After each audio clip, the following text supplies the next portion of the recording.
நீங்க ஒரு முழு உடல் பரிசோதனைக்காக மருத்துவமனைக்கு போறீங்கன்னு வச்சுக்குவோம். ரிப்போர்ட் வருது, உங்க இதயம் பலமா இருக்கு, ரத்த அழுத்தம் சீரா இருக்கு, ஸ்கேன் ரிப்போர்ட்ல எந்த பெரிய பிரச்சனையும் இல்ல. ம் இது ஒரு நல்ல ரிப்போர்ட் ஆச்சே. ஆமா. ஆனா உங்களோட ஒரு குறிப்பிட்ட வைட்டமின் அளவு மட்டும் லேசா குறைவா இருக்கு. உடனே மருத்துவர் உங்க ஒட்டுமொத்த ஆரோக்கியத்தையும் பத்தி பேசாம அந்த ஒரு வைட்டமின் குறைய மட்டும் பூத கண்ணாடியில வச்சு பார்த்து ரொம்ப கவலைப்படுறாரு. ஓஹோ, அந்த ஒரு சின்ன விஷயத்துக்காகவா? ஆமா. கொஞ்சம் யோசிச்சு பாருங்க, இது எவ்வளவு விசித்திரமா இருக்கும். ஒட்டுமொத்தமா நல்லா இருக்கும்போது ஒரு சின்ன விஷயத்த பெருசாக்குறது. உண்மையில அது ஒரு குழப்பமான நிலைதான். ஒட்டுமொத்த ஆரோக்கியம் நல்லா இருக்கும்போது அந்த ஒரு சின்ன குறைபாட்டுக்கு மட்டும் ஏன் இவ்வளவு முக்கியத்துவம் கொடுக்கணும் அப்படிங்கிற கேள்வி அந்த நோயாளிக்கு இயல்பாவே வரும். கரெக்ட். ஆனா பாத்தீங்கன்னா, நிதி உலகத்திலயும் குறிப்பா பங்குச்சந்தையிலயும் இப்படிப்பட்ட விசித்திரங்கள் அடிக்கடி நடக்கும். பிக்மை ஸ்டாக்ஸ் நேயர்கள் அனைவருக்கும் வணக்கம். இந்த விரிவான நிதிநிலை அலசலுக்கு உங்களை வரவேற்கிறோம். இன்று நாம் அலச போறது இந்தியாவின் மிகப்பெரிய தனியார் வங்கியான HDFC வங்கியின் Q4 FY26 காலாண்டு முடிவுகளை பத்தி தான். ரொம்ப முக்கியமான ஒரு டாபிக் இது. ஆமாங்க. நான் முதல்ல சொன்ன அந்த மருத்துவமனை உதாரணத்துக்கும் இன்று காலை செய்தித்தாள்கள்ல வந்த பதற்றமான தலைப்புகளுக்கும் நிறைய ஒற்றுமைகள் இருக்கு. எப்படி சொல்றீங்க? ஏன்னா வங்கியின் அதிகாரப்பூர்வ காலாண்டு அறிக்கையை நான் படிச்சிட்டு இருக்கும்போது ஒரு முரண்பாடு தெளிவா தெரிஞ்சுது. வங்கியின் லாபம் அதிகரிச்சிருக்கு, ஆனா பங்குச்சந்தையில இதோட விலை ஏன் இப்படி சறுக்குச்சு? அதான் சந்தையோட விசித்திரம். எக்கச்சக்கமான எண்கள், சதவிகிதங்கள்னு டேட்டாக்கள் குவிஞ்சிருந்தாலும் உங்களை போன்ற முதலீட்டாளர்கள் இந்த முடிவுகளை இருந்து தெரிஞ்சுக்க வேண்டிய உண்மைகள் என்னென்ன அப்படிங்கறத பத்தி தான் நாம இன்னைக்கு டீப்பா அலச போறோம். கண்டிப்பா. ஒரு நிறுவனத்தோட காலாண்டு அறிக்கைய நாம வெறுமனே எண்களின் தொகுப்பா பார்க்க கூடாது. அந்த ஒவ்வொரு எண்ணுக்கு பின்னாலேயும் ஒரு கதை இருக்கு. ஆமா. அவங்க எந்த திசையை நோக்கி பயணிக்கிறாங்க, சந்தை ஏன் சில எண்களை பார்த்து பயப்படுது, சில எண்களை பார்த்து கொண்டாடுது அப்படிங்கறத புரிஞ்சுக்க நாம கொஞ்சம் ஆழமா இறங்கணும். Okay, let's unpack this. முதல்ல அந்த பிரம்மாண்டமான லாப எண்கள்ல இருந்தே தொடங்குவோம். Q4 காலாண்டுல வங்கியின் நிகர லாபம் 99.1 மன்னிக்கணும் 9.1% உயர்ந்து 19,221 கோடியை எட்டியிருக்கு. இது ஒரு மாபெரும் தொகை. ஒரு காலாண்டுல 19,000 கோடி லாபம் அப்படிங்கிறது சாதாரண விஷயமே இல்ல. ஆனா இங்கதான் எனக்கு அந்த வைட்டமின் குறைபாடு போல ஒரு பெரிய சந்தேகம் வருது. வங்கியின் முக்கிய வருவாயான நிகர வட்டி வருமானம், அதாவது நெட் இன்ட்ரெஸ்ட் இன்கம், வெறும் 3.2% மட்டுமே உயர்ந்து 33,082 கோடியா இருக்கு. இதுதான் இப்போ சந்தையோட மிகப்பெரிய கவலை. இதை எப்படி புரிஞ்சுக்கிறது? வங்கியோட மையத் தொழிலே வட்டி கொடுப்பதுதான். அந்த வட்டி வருமானம் வெறும் 3% மட்டும் வளரும்போது ஒட்டுமொத்த லாபம் எப்படி 9% மிகிறோம்? ஏதோ அக்கவுண்டிங் மேஜிக் பண்ணிருக்காங்களா? இல்ல, இது அக்கவுண்டிங் மேஜிக் கிடையாது. இது ஒரு உத்தி. நிகர வட்டி வருமானம், அதாவது NII அப்படிங்கிறது வங்கி கொடுக்கும் கடன்களிலிருந்து வர்ற வட்டிக்கும் மக்கள் போடுற டெபாசிட்களுக்கு வங்கி கொடுக்கிற வட்டிக்கும் இடையே உள்ள வித்தியாசம். ஓகே. நீங்க சொன்னது போல இதுதான் வங்கியின் உண்மையான பல்ஸ். இது வெறும் 3.2% மட்டுமே வளர்ந்தது அப்படின்றது ஒரு மந்த நிலைய காட்டுது. ஆமா, அது ரொம்ப குறைவு தானே. ஆனா நிகர லாபம் 9% உயர்ந்ததுக்கு மிக முக்கிய காரணம் ப்ரொவிஷன்ஸ், அதாவது ஒதுக்கீடுகள் குறைந்திருக்கிறது தான். ஒரு நிமிஷம், இந்த ஒதுக்கீடுகள் அல்லது ப்ரொவிஷன்ஸ் அப்படின்னா என்ன? இது ஒரு வகையான எமர்ஜென்சி ஃபண்ட் மாதிரி செயல்படுமா? கிட்டத்தட்ட அப்படிதான். இப்போ ஒரு வங்கி 1000 பேருக்கு கடன் கொடுக்குது அப்படின்னா அதுல ஒரு 10 பேராது கடனை திருப்பி செலுத்த முடியாம போக வாய்ப்பு இருக்கு. கண்டிப்பா ரிஸ்க் இருக்க தான் செய்யும். ஆமா. அந்த நஷ்டத்தை சமாளிக்க வங்கி தாங்க ஈற்ற லாபத்திலிருந்து ஒரு குறிப்பிட்ட தொகையை முன்கூட்டியே எடுத்து தனியா வைப்பாங்க. அதுதான் ப்ரொவிஷன்ஸ். ஓஹோ. இங்க என்ன நடந்திருக்குன்னா, கடந்த ஆண்டை விட இந்த முறை வங்கி ஒதுக்கி வச்ச ப்ரொவிஷன்ஸ் 18% குறைஞ்சு 2,610 கோடியா வந்திருக்கு. இங்க நான் ஒரு கேள்வி கேட்கணும். அப்படி என்றால் தங்களோட இறுதி லாபத்தை அதிகமா காட்டிக்கணும் அப்படிங்கிறதுக்காக இந்த எமர்ஜென்சி ஃபண்ட்ல குறைவான பணத்தை வங்கி ஒதுக்கி இருக்குன்னு எடுத்துக்கலாமா? அப்படி ஒரு பார்வை வரலாம். இது ஒரு வகையில ஆபத்தான அணுகுமுறை இல்லையா?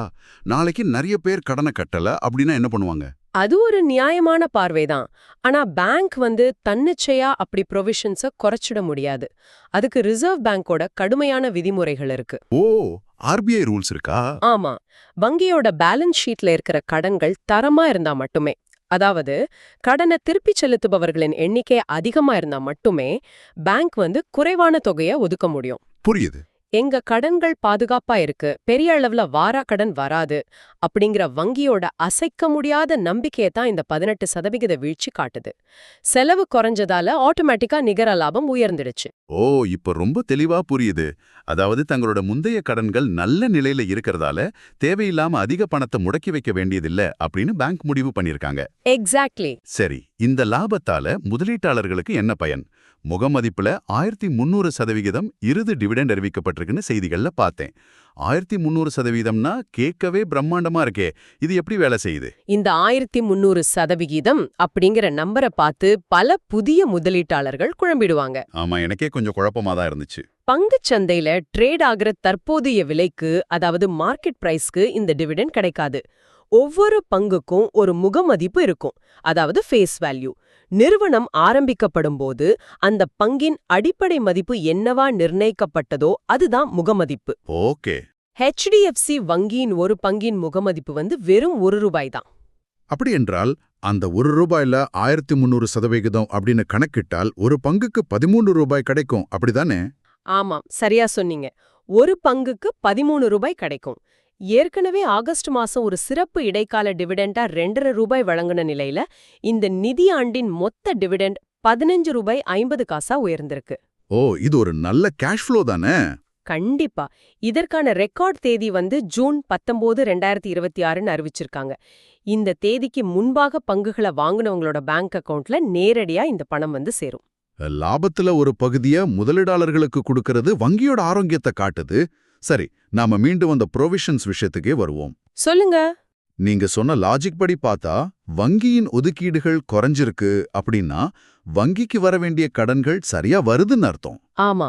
அது நிஜம்தானா அப்படிங்கறத நம்ம வாராக்கடன், அதாவது NPA டேட்டாவை பார்த்து தெரிஞ்சுக்கலாமே. கண்டிப்பா பார்க்கலாம்.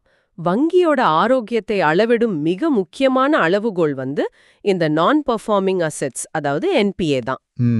ஒரு வாடிக்கையாளர் தொடர்ந்து 90 நாட்களுக்கு தன்னோட கடனுக்கான EMI-ய கட்டல அப்படின்னா பேங்க் அந்த குறிப்பிட்ட கடனை NPA கணக்குல சேர்த்துடுவாங்க. சரி. அந்த வகையில பார்த்தா HDFC வங்கியின் மொத்த வாராக்கடன் முந்தைய ஆண்டின் 1.33% இருந்து தற்போது 1.15% குறைஞ்சிருக்கு. நிகர வாராக்கடன் வெறும் 0.38% இருக்கு. இது ஒரு நல்ல முன்னேற்றம் தானே? ஆமா, இதுலயே ஒரு முக்கியமான டேட்டா பாயிண்ட் இருக்கு. விவசாய கடன்களை தவிர்த்து பார்த்தோம்னா, அதாவது எக்ஸ் ஆக்ரி கிராஸ் NPA வெறும் 0.91% மட்டுமே. 0.91% அப்படிங்கிறது ஒரு மாபெரும் வங்கிக்கு சிறப்பான நம்பர் தான். ஆனா பேலன்ஸ் ஷீட்ல அவங்க யாருக்கு அதிகமா கடன் கொடுத்திருக்காங்க அப்படிங்கிற டேட்டாவை பார்க்கும்போது எனக்கு ஒரு பெரிய சந்தேகம் வருது. என்ன சந்தேகம்? ஒட்டுமொத்தமா பார்த்தா கார்ப்பரேட் கடன் 13% உயர்ந்திருக்கு. சிறு நிறுவனங்களுக்கான SME கடன் 17.2% உயர்ந்திருக்கு. ஆனா ரீட்டைல் கடன், அதாவது சாதாரண மக்களுக்கு வழங்கப்படுற கடன் 6.5% மட்டுமே வளர்ந்திருக்கு. இதுல உங்களுக்கு என்ன முரண்பாடு தெரியுது? இப்போ பர்சனல் லோன், கிரெடிட் கார்டு போன்ற ரீட்டைல் கடன்கள்ல தானே பேங்க்குக்கு அதிக வட்டி கிடைக்கும். அதிக லாபம் தரும் ஒரு துறையை விட்டுட்டு கார்ப்பரேட் நிறுவனங்களுக்கு குறைந்த வட்டிக்கு கடன் கொடுக்க வங்கி ஏன் முன்னுரிமை அளிக்கணும்? தங்க முட்டையிடும் வாத்த அவங்களே ஏன் கொள்றாங்க? வங்கியின் NII வருமானம் வெறும் 3.2% வளர இதுவும் ஒரு காரணம் இல்லையா? நீங்க கேக்குறது மிக மிக நுட்பமான கேள்வி. ஆனா இந்த இடத்துல தான் வங்கியோட ரிஸ்க் மேனேஜ்மெண்ட் உத்திய நம்ம புரிஞ்சுக்கணும். ஓகே, சொல்லுங்க. ரீட்டைல் கடன்கள், குறிப்பா எந்தவித அடமானமும் இல்லாம கொடுக்கப்படும் அன்செக்யூர்ட் கடன்கள்ல வட்டி அதிகம் அப்படிங்கிறது உண்மைதான். ஆனா பொருளாதாரம் சற்று ஏற்ற இறக்கங்களை சந்திக்கும் போது முதல்ல கடனை கட்டாம டிஃபால்ட் ஆகிறது இந்த ரீட்டைல் கடன்கள் தான். ஓ, ரிஸ்க் அதிகம்னு சொல்றீங்க. ஆமா, அதனாலதான் ரிசர்வ் வங்கியே சமீப காலமா இந்த அன்செக்யூர்ட் கடன்கள் விஷயத்துல ரொம்ப எச்சரிக்கையா இருக்கும்படி எல்லா வங்கிகளுக்கும் கிடுக்கிப்பிடி போட்டுட்டு வராங்க. ஓஹோ, அதனால அதிக வட்டி கிடைக்கல அப்படின்னாலும் பரவாயில்ல, கொடுத்த பணம் பாதுகாப்பா திரும்பி வரணும் அப்படிங்கிறதுக்காக HDFC பாதுகாப்பான கடன்களை நோக்கி காய் நகர்த்துதா? எக்ஸாக்ட்லி. கார்ப்பரேட் மற்றும் SME கடன்கள்ல வட்டி விகிதம் சற்று குறைவா இருந்தாலும் அவற்றின் பின்னணியில வலுவான பிணைகள், அதாவது கொலாட்ரல்ஸ் இருக்கும். அப்போ அந்த பணம் சேஃப். ஆமா, அது வாராக்கடனா மாறுவதற்கான வாய்ப்புகள் மிக மிக குறைவு. அதனாலதான் ரீட்டைல் கடன்களோட வேகத்தை குறைச்சிட்டு பாதுகாப்பான கடன்களை அதிகம் கொடுத்திருக்காங்க. நீங்க முன்னமே சொன்ன அந்த கிராஸ் என்பிஏ வெறும் 1.15% குறைய இதுதான் அடிப்படை காரணம். புரியுது. சரி, கடன் கொடுக்கறது ஒரு புறம் இருக்கட்டும். இவ்ளோ பேருக்கு கடன் கொடுக்க தேவையான பணம் பேங்க்குக்கு எங்கிருந்து வருது? டெபாசிட்கள் மூலமா தானே? ஆமா, அதுல எந்த சந்தேகமும் இல்ல. HDFCயின் டெபாசிட் வளர்ச்சி 12.8% உயர்ந்து 28.51 லட்சம் கோடியா இருக்குன்னு தரவுகள் சொல்லுது. 28 லட்சம் கோடி ரூபாய். இந்த தொகையை எப்படி கற்பனை செய்யறதுன்னு எனக்கு தெரியல. உண்மையில இந்தியாவை பொறுத்தவரை இது ஒரு அசுரத்தனமான வளர்ச்சி தான். எப்படி சொல்றீங்க? ஏன்னா ஒருபுறம் மக்கள் தங்கள் சேமிப்பை மியூச்சுவல் ஃபண்டுகள்லையும் பங்குச்சந்தையிலையும் அதிக அளவுல முதலீடு செஞ்சுட்டு வர்ற காலகட்டம் இது. வங்கிகளுக்கு டெபாசிட் திரட்டுவது மிகப்பெரிய சவாலா இருக்கிற இந்த நேரத்திலையும் இவங்களால 12.8% டெபாசிட் வளர்ச்சிய எட்ட முடியுது அப்படின்னா அதுக்கு அவங்களோட பிரம்மாண்டமான நெட்வொர்க் தான் காரணமா இருக்கும். கண்டிப்பா அவங்களோட 9289 கிளைகளும் 21172 ஏடிஎம்களும் மிகப்பெரிய டெபாசிட் திரட்டும் இயந்திரங்களா செயல்படுது. வாவ்! இதுல குறிப்பா நாம கவனிக்க வேண்டியது காசா, அதாவது கரண்ட் அக்கவுண்ட், சேவிங்ஸ் அக்கவுண்ட் வளர்ச்சி. இது ஒரு காலாண்டுல 2.2% உயர்ந்திருக்கு. கரண்ட் அக்கவுண்ட், சேவிங்ஸ் அக்கவுண்ட், இதுல பேங்க்குக்கு ஏன் அவ்வளோ ஆர்வம்? ஃபிக்ஸட் டெபாசிட் விட இதுல என்ன ஸ்பெஷல்? ஏன்னா இதுதான் வங்கிக்கு கிடைக்கிற மிக மலிவான பணம். நீங்க உங்க சேவிங்ஸ் அக்கவுண்ட்ல வச்சிருக்கிற பணத்துக்கு வங்கி உங்களுக்கு வெறும் 3 அல்லது 3.5% வட்டி தான் கொடுக்கும். கரண்ட் அக்கவுண்ட்ல வச்சிருக்கிற பணத்துக்கு வட்டியே கிடையாது. ஆமா, கரெக்ட். இப்படி சைபர் முதல் 3% செலவுல மக்கள் கிட்ட இருந்து பணத்தை வாங்கி அத 10 அல்லது 12% வட்டிக்கு கடனா கொடுக்கும்போதுதான் வங்கியின் உண்மையான லாபம் உருவாகுது. காசா வளர்ச்சி அதிகரிக்கிறது வங்கியோட அடித்தளம் மிக வலிமையா இருக்கு அப்படிங்கறதையே காட்டுது. ஓகே, இப்போ ஒரு பெரிய முரண்பாடு வருது பாருங்க. என்னது? லாபம் 9% அதிகரிச்சிருக்கு, டிவிடெண்ட் கொடுத்திருக்காங்க, வாராக்கடன் குறைஞ்சிருக்கு, டெபாசிட் வளர்ச்சி 12%க்கு மேல அற்புதமா இருக்கு. ரிப்போர்ட் கார்டு முழுவதும் பாசிட்டிவா இருக்கும்போது இந்த ஆண்டு HDFC வங்கியின் பங்கு மதிப்பு ஏன் 19% வீழ்ச்சி அடைஞ்சு 800 ரூபாய் அப்படிங்கிற அளவுல வர்த்தகமாகுது? நிஃப்டி 50 குறியீடு மற்றும் பேங்க் நிஃப்டி குறியீடு ஆகியவற்றை விட இது ஏன் இவ்வளோ பின்தங்கி இருக்கு? ஒரு முதலீட்டாளரா இதை எப்படி எதிர்கொள்வது? இங்கதான் நாம சந்தையோட மனநிலைய புரிஞ்சுக்கணும். சந்தை எப்போதுமே கடந்த காலத்தையோ நிகழ்காலத்தையோ மட்டும் பார்த்து பங்கின் விலையை நிர்ணயிக்காது. அது எதிர்காலத்தை மட்டுமே உற்று நோக்கும். ஓகே, உங்களுக்கு ஒரு உதாரணம் சொல்றேன். நீங்க ஒரு சிறிய ஸ்பீட் போட்டை ஓட்டிட்டு இருக்கீங்கன்னு வெச்சுக்குவோம். அதோட வேகத்தை உடனடியா பன்மடங்கு அதிகரிக்க முடியும், நினைச்ச திசையில எளிதா திருப்ப முடியும். ஆமா. அதுவே பல 1000 டன் எடையுள்ள ஒரு பிரம்மாண்டமான சரக்கு கப்பலை ஓட்டுறீங்க அப்படின்னா அதை சிறிதளவு திருப்புவதற்கே மிகப்பெரிய ஆற்றல் தேவைப்படும், நேரமும் ஆகும். இதைத்தான் நிதி உலகத்துல பேஸ் எஃபெக்ட் அப்படின்னு சொல்லுவாங்க. ஓ, அதாவது HDFC வங்கி அந்த பிரம்மாண்டமான சரக்கு கப்பல் போல மாறிடுச்சுன்னு சொல்றீங்களா? ஆமா, 28 லட்சம் கோடி ரூபாய் டெபாசிட், லட்சக்கணக்கான கோடி ரூபாய் கடன்கள்னு இது ஒரு மாபெரும் திமிங்கலம் போல வளர்ந்துடுச்சு. இனிமேல் இதோட லாபமும் வளர்ச்சியும் ஒவ்வொரு காலாண்டுலயும் 20%, 30%ன்னு எகிரணும்னு சந்தை எதிர்பார்த்தா அது சாத்தியமில்ல. அது பிராக்டிக்கலா முடியாது. ஆமா, நாம ஆரம்பத்திலேயே விவாதித்தோமே, நிகர வட்டி வருமான வளர்ச்சி வெறும் 3.2% இருக்கிறது முதலீட்டாளர்களுக்கு ஒரு பயத்தை கொடுத்திருக்கு. கரெக்ட். ப்ரொவிஷன்ஸ் குறைச்சதுனால லாபம் வந்திருக்கு. எக்ஸாக்ட்லி. ப்ரொவிஷன்ஸை குறைப்பதன் மூலம் இந்த முறை லாபத்தை உயர்த்திட்டாங்க. ஆனா அடுத்த முறை மையத் தொழிலான வட்டி வருமானம் வளராம போனா என்ன ஆகுறது அப்படிங்கிற கேள்வி சந்தைக்கு இருக்கு. இதை நாம போட்டியாளர்களோட ஒப்பிட்டு பார்த்தா இன்னும் தெளிவா புரியும். நம்முடைய தரவுகள்ல ICICI வங்கி மற்றும் எஸ் பேங்க் முடிவுகளும் இருக்கு. ஆமா, இந்த ஒப்பீடு மிக அவசியமானது. எஸ் பேங்க் போன்ற சிறிய வங்கிகளின் லாபம் 45% எகிரி இருக்கு. ஏன்னா அவங்களோட தளம், அதாவது பேஸ் மிகச்சிறியது. ஆமா. மறுபுறம் HDFC நேரடி போட்டியாளரான ICICI வங்கியின் முடிவுகளை பாருங்க. அவங்களோட லாபம் 8.4% வளர்ச்சியோட 13,702 கோடியை எட்டியிருக்கு. மேலும் 12 ரூபாய் டிவிடெண்ட் அறிவிச்சிருக்காங்க. ஓ, அவங்களோட ரிசல்ட் ரொம்ப ஸ்டெடியா இருக்கே. அதான் விஷயம். ICICI வங்கியின் வட்டி வருமான வளர்ச்சியும் லாப வளர்ச்சியும் ஒண்ணுக்கொன்னு முரண்படாம மிகவும் சீரா இருக்கு. அதனால பெரிய முதலீட்டாளர்கள் HDFCயை விட ICICIல நிலைத்தன்மை அதிகமா இருக்கே அப்படின்னு கருதி தங்களோட முதலீடுகளை மாற்றியிருக்கலாம். அதுவும் HDFC பங்குகளின் விலையில ஒரு வீழ்ச்சியை உருவாக்கியிருக்கு. அதோட இன்னொரு விஷயத்தையும் நாம கவனிக்கணும். வங்கியின் பகுதி நேர தலைவரான அதானு சக்கரவர்த்தி மார்ச் 17ஆம் தேதி பதவி விலகியிருக்காரு. இது ஒரு முக்கியமான பாயிண்ட். ஒரு மிகப்பெரிய நிறுவனத்தோட தலைமை பொறுப்புல இருப்பவர்கள் மாறும்போது அந்த புதிய நிர்வாகம் எப்படி செயல்படும், பழைய உத்திகள் தொடருமா அல்லது மாறுமா அப்படிங்கிற நிச்சயமற்ற தன்மை சந்தையில உருவாகும் இல்லையா? கண்டிப்பா. பங்கு சந்தைக்கு எது பிடிக்குதோ இல்லையோ, இந்த அன்சர்டனிட்டி, அதாவது நிச்சயமற்ற தன்மை அப்படிங்கிறது துளியம் பிடிக்காது. தலைமை மாற்றம் என்பது எப்போதுமே முதலீட்டாளர்கள் மத்தியில ஒரு தற்காலிக தயக்கத்தை உருவாக்கும். இது எல்லாம் வங்கி அப்படிங்கிற ஒரு குறுகிய வட்டத்துக்குள் நாம சுழலும் போது கிடைக்கிற பதில்கள். ஆனா நாம கொஞ்சம் பின்னால் நகர்ந்து பிக் பிக்சரை பார்க்கணும். ஆமா, HDFC அப்படிங்கிறது வெறும் ஒரு வங்கி மட்டும் அல்ல. அது ஒரு மிகப்பெரிய நிதி சாம்ராஜ்யம். அதோட உண்மையான மதிப்பை அறிய நாம் அதன் துணை நிறுவனங்கள், அதாவது சப்சிடரிஸ் எப்படி செயல்படுது அப்படிங்கிறத பார்க்கணும்.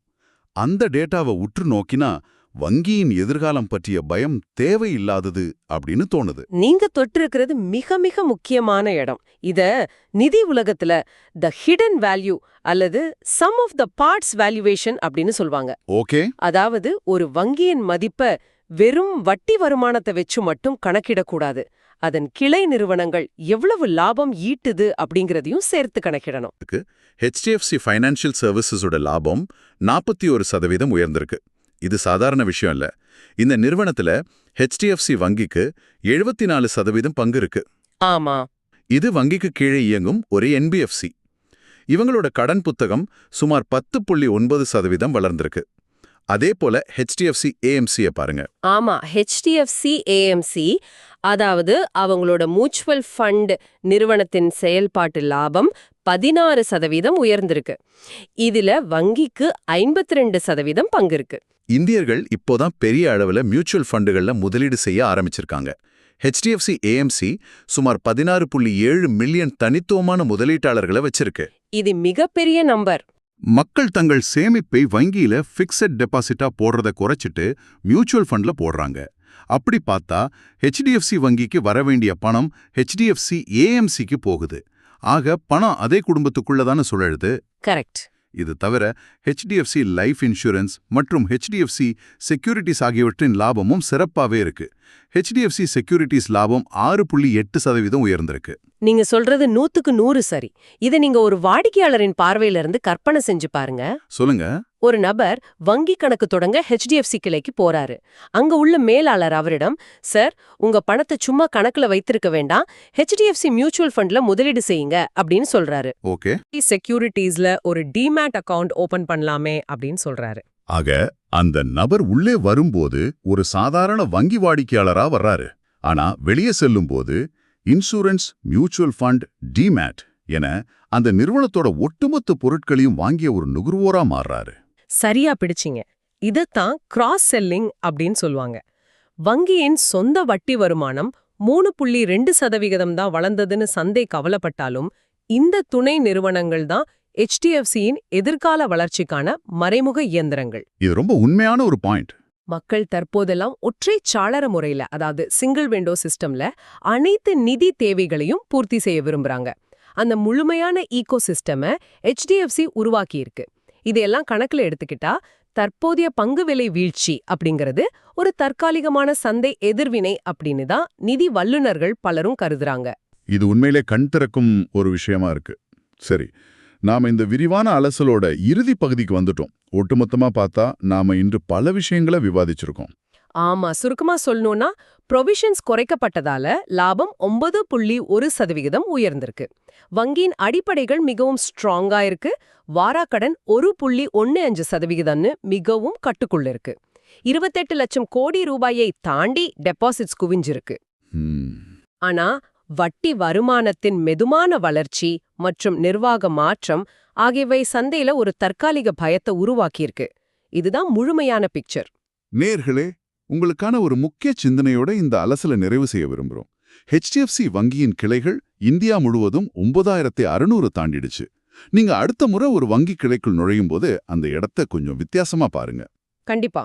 இனிவரும் காலங்கள்ல பாரம்பரிய வங்கிகளின் பலம் அப்படிங்கிறது மக்களிடம் டெபாசிட் வாங்கி அதை இன்னொருவருக்கு கடன் கொடுத்து வட்டி வாங்குவதில் மட்டும் இருக்க போவதில்லை.